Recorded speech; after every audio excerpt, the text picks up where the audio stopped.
নমস্কার বন্ধুরা, চম্পার ঘরোয়া রেসিপি ও ব্লগ চ্যানেলে আপনাদের সকলকে স্বাগত। আজকে বানাবো গজা। তার জন্য আমি এক বাটি ময়দা নিয়েছি।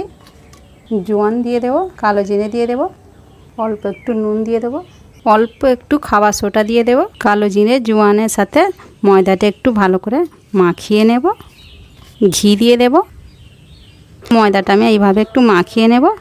হাতের মধ্যে এইভাবে ডলা পাকিয়ে যাচ্ছে, তাহলে জানবো ময়দাটা হয়ে গেছে মাখা। অল্প অল্প হালকা গরম জল দিয়ে মাখিয়ে নেব।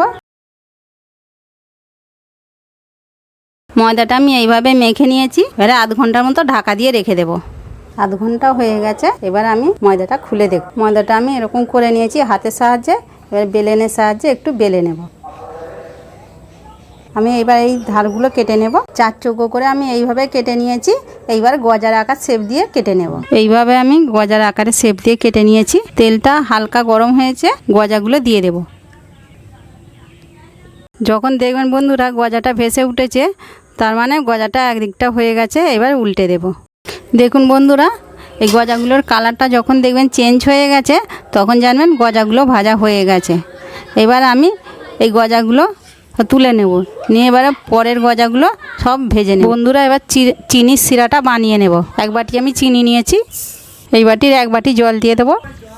ফাটিয়ে রাখা এলাচ দিয়ে দেবো। বন্ধুরা, চিনির শিরাটা আমাদের হয়ে গেছে। ভেজে রাখা গজাগুলো আমি দিয়ে দেবো। গজাগুলো কিন্তু আমি ঠান্ডা করে নিয়েছি। নিয়ে আমি গ্যাসটা বন্ধ করে দেবো। বন্ধুরা, বিজয় দশমীর স্পেশাল গজাটা আমাদের বানানো হয়ে গেছে। আপনারা বাড়িতে এইভাবে বানাবেন। আমার চ্যানেলটাকে লাইক ও সাবস্ক্রাইব করে পাশে থাকবেন।